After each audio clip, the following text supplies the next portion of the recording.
Se a gente já está de posse do balanço e da DRE de qualquer empresa, ou da nossa própria empresa, a gente, então, consegue agora fazer análise econômica e financeira.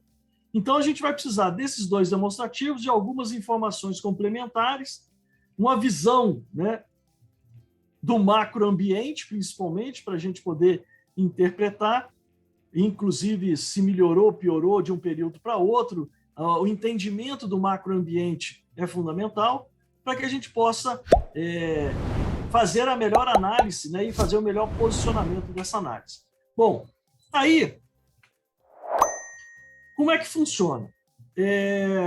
A gente, na aula passada, a gente estudou sobre os demonstrativos. Então, a gente viu o balanço, viu a DRE, viu como que aqueles números acabam aparecendo lá na DRE, como é que aqueles números aparecem lá no balanço, né, da onde vem, que é o registro de todos os fatos administrativos. Só que isso, né, quem faz isso é o setor de contabilidade da empresa. O setor de contabilidade da empresa é que tem essa responsabilidade de preparar esses demonstrativos e divulgar. Então, as demonstrações, balanço e DRE, é responsabilidade do setor de contabilidade. Agora, a partir daí, a partir da publicação, divulgação dos demonstrativos, aí qualquer pessoa, né, que tenha conhecimento, que consiga ler os demonstrativos, entenda a estrutura do demonstrativo, ele pode fazer análise.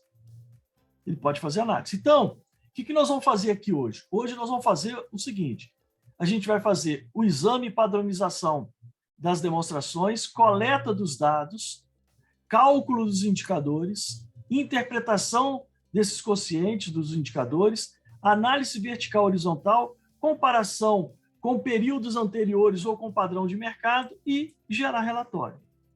Então, essa é a nossa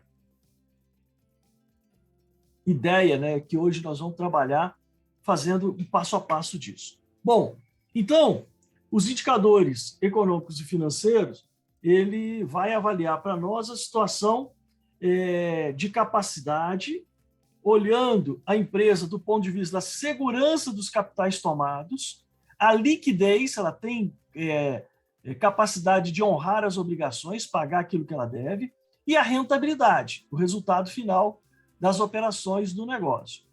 E aí, a gente pode fazer uma análise isolada de um único ano, de um único período, sem problema nenhum. Você calcula os indicadores e consegue, pelo menos, analisar ali aquela posição daquele ano, no final daquele ano. Agora, se a gente tiver vários demonstrativos consecutivos de vários anos, aí a gente consegue ver a evolução, né? Então, se você pegar aí 19, 20, 21, a gente consegue ver, então, a evolução, né? Como é que está, nesse período analisado, a evolução dos indicadores. Está melhorando, piorando, como é que está a situação dessa empresa. Bom, e aí os índices que vamos estudar serão aí 5 grupos. Primeiro grupo vai ser o de estrutura. O grupo de estrutura a gente vai avaliar como a empresa se financia, de onde ela toma recurso e como ela aplica. Qual que é a política de obtenção desses recursos? Quanto que é de capital próprio, quanto que é de capital de terceiro, né? Se o que ela está tomando é oneroso, não é oneroso. Então, a gente vai ver todos os tipos aí de financiamento da empresa. Depois, a gente vai partir para ver os indicadores de liquidez. Nos indicadores de liquidez, nós vamos medir a posição financeira da empresa analisando aí a capacidade de pagamento. Se ela tem condição de honrar as obrigações dela. Bom, depois nós vamos evoluir para olhar os indicadores de rentabilidade. Nos indicadores de rentabilidade, então, nós vamos avaliar o seguinte: como é que está o desempenho da empresa? Como é que está a capacidade dela de geração de resultado, geração de lucro? Beleza. Depois que fizermos a rentabilidade, aí não menos importante, e vocês vão ver por que eu estou dizendo isso, nós vamos ver os indicadores de prazo médio. Os indicadores de prazo médio revelam as 3 principais políticas da empresa, que são elas: como é que a empresa compra, segundo, como é que a empresa estoca e como é que a empresa vende.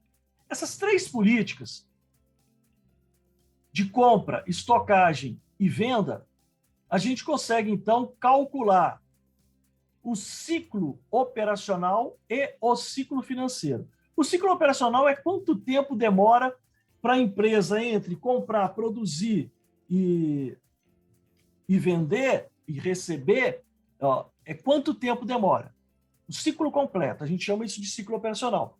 E depois nós vamos ver o ciclo financeiro, olhando aí quanto tempo que a empresa precisa ser financiada a sua operação, por falta de recurso, né, que a operação demora para gerar o recurso. Então, entre comprar matéria-prima, estocar, produzir, vender, receber, você tem um período muito grande.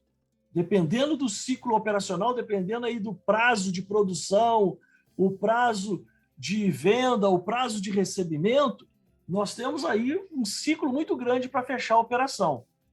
E é claro, no momento em que você comprou e começou a produzir, você tem que pagar matéria-prima, você tem que pagar mão de obra, sai dinheiro do caixa. E você tem que esperar o dinheiro retornar depois que você vender. Então, esse gap que tem entre a saída do dinheiro para financiar a operação e o retorno do dinheiro da operação, né, da venda do produto ou serviço, a gente chama isso de ciclo financeiro e a gente vai estudar a importância disso. Vou contar para vocês algumas experiências aí de empresas que eu já trabalhei, e aí a gente fazendo análise do ciclo operacional e financeiro delas. Então, é muito importante esse projeto, pessoal de projeto. Pessoal de gestão, claro, nem se fala, mas de projeto, quando você vai desenvolver um projeto novo, de novos produtos, você dimensionar prazo de compra, negociar com os fornecedores, olhar ali a questão do giro do estoque, para não ficar muito tempo com o estoque parado. E depois, a política de venda, quanto tempo vocês vão ver lá na frente como é que é fundamental, principalmente quando você estiver desenvolvendo projeto de novos produtos. Vai ser importantíssimo isso. Acompanhe os próximos vídeos. Vamos fazer passo a passo o cálculo de todos os indicadores de estrutura, liquidez, rentabilidade e os indicadores de prazo médio. Acompanhe os próximos vídeos.